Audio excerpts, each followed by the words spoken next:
Coaches talked all through camp about how competitive you guys have been, how hard you've been working in camp, but did either of you see this kind of performance coming?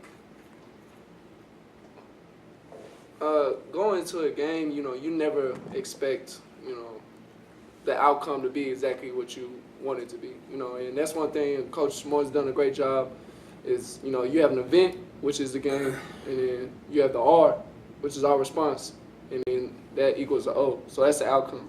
So, it was upon us, to have a really good R and play really solid four quarters of football. I mean, for us, offensively, we wanted to go out and score every drive and run the ball well. But when he scores 2 touchdowns, it makes it that much easier. So, no, I didn't expect the defense getting us 2 touchdowns, but, that's easy. When they get touchdowns, that we can go and just run the ball like we did. I expected us to control the line of scrimmage, and that's exactly what we did. It was good to see all 3 of our backs and 2 other guys that haven't played yet get in there and play well. So Jordan messed up the offense's rhythm? Yeah. He took us. He took some stats away from us. If he would have just gotten tackled on the pick 6, we might have been able to go score another touchdown and get some extra yards. But I'm proud of him. He played well. So. Ben, you were 9 for 19, 112 yards, 2 touchdowns. How do you evaluate your performance past just the stats? It was kind of, I've honestly never seen a defense like theirs. The 3-3 stack. It was kind of strange. I mean, they were dropping. They were making us run the ball. They were dropping everybody out of there, and I thought we did a great job running the ball. My stats, I'm not a big stat guy, but I thought I was out of rhythm a little bit tonight just because, there wasn't a lot of holes. We were just kind of deking and dunking them with screens and quick outs and stuff like that. But, I thought we did a good job of doing what we had to do, in the passing game. But the running game was great. O-line was, that's the best we ran the ball since I've ever been here. And I, tip my cap to Coach Fry and the O-line because they played lights out.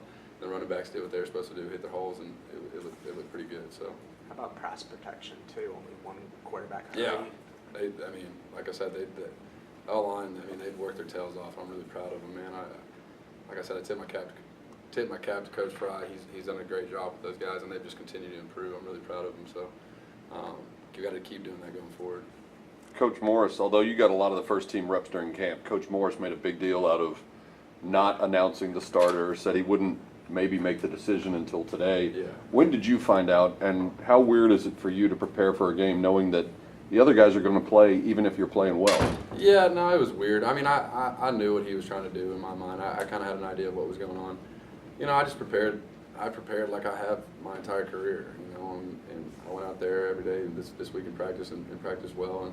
And Coach Craddock kind of told me last night that I was starting the game and that DJ was going to come in a specific series that he did come in. It's what I did last year when Matt was starting. So, I understood the role, and I was happy to see DJ and Rafe both get their first career touchdowns. That was really fun to watch them do that.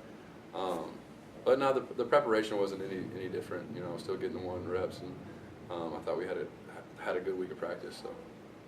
Jordan, first of all, when you went down, you looked really upset. How are you doing now? Oh, I'm doing good. I had a little ankle injury that I suffered in fall camp, but it's not major. So, I'm a competitor, so I really don't like, being hurt or, I don't like coming out the game. That's just my competitive nature. So, but I'm all good. I'm just a little roll up, and, I was able to come back and play in the game. How did you feel about how the young guys did in your secondary? They played phenomenal. When you got 3 sophomores, it can be scary just to look at it on paper. You be like, oh, we got 3 sophomores on the field. But Christian Davis and Mikael O'Neal and Rodney, those guys, they played in the game before. So I knew I wasn't much worried about them. But when you got guys like them that can play, they're young and fly around, and they only gonna get better. It's game 1. Everybody's gonna make mistakes. But I've seen them throughout fall camp and even spring camp, them elevate their game and getting better. So they're all 3 of them guys, and you got rotations with Eric Sutton, Kevin Johnson, and the freshman Elijah McQueen, true freshman. Those guys got really bright futures, and I'm excited to see how they're gonna end up playing at the end of the season. I think they got some good football ahead of them. Which was your favorite touchdown? My favorite touchdown? You that got pretty good on this side. Yeah, I've never got a strip sack touchdown. I mean, yeah, I kind of like both. I can't discriminate, but it's it's the best thing. And shout out to the guys that were blocking for me. Kyron Mitchell took out 6'6", number 2. He took out some big bodies. But I do want to credit front seven. They played a phenomenal game. I mean, them guys, they made our job a lot easier because they dominated the line of scrimmage. Just like Ben said with our offensive line, our D-line and front seven, they had a heck of a game, and they dominated the line of scrimmage from the start, and they made our job in the back end a lot easier. It seemed like there was always somebody in the backfield tonight on defense. Was that kind of the game plan going into the game to bring pressure?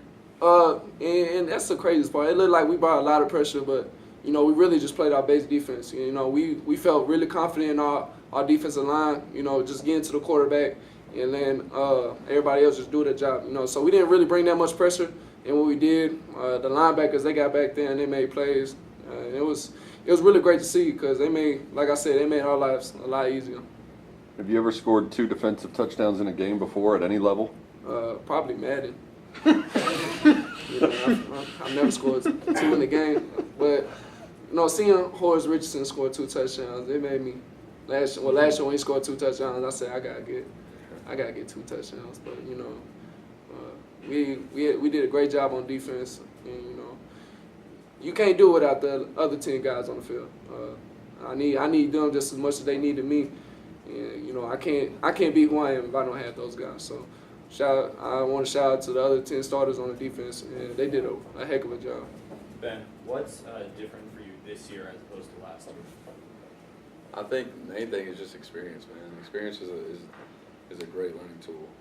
I mean, I got thrown in there last year, and I had to learn on the fly. But I mean, I understand what's going to happen in games now. I've experienced all that from last year, and I think that's really going to help me this season. Just being able to be in moments that I've already been in, experience that stuff, and just go forward.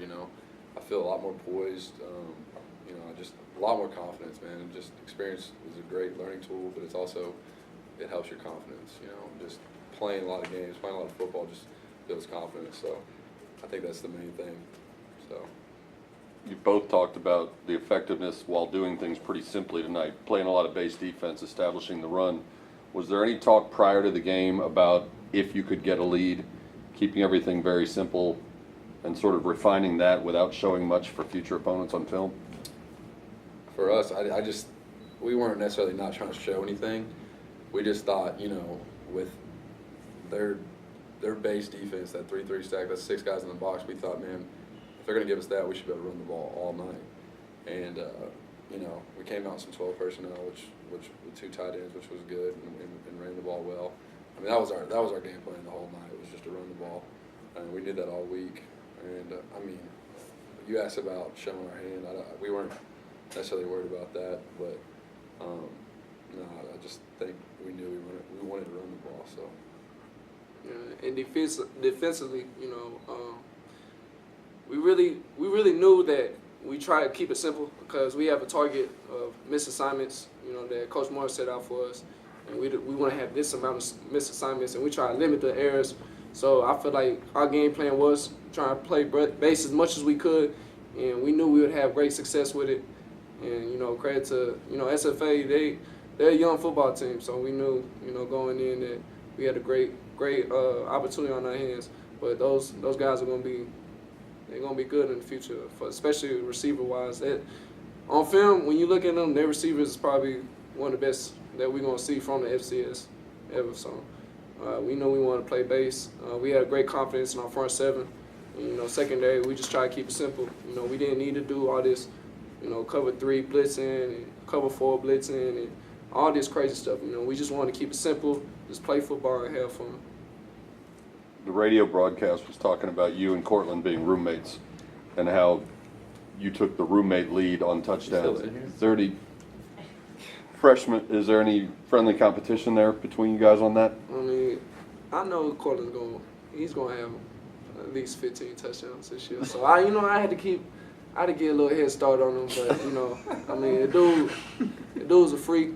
When you look at him on the field, you're like, is he really playing receiver? 6'4", 220, and with a lot of people don't understand is how fast he can move.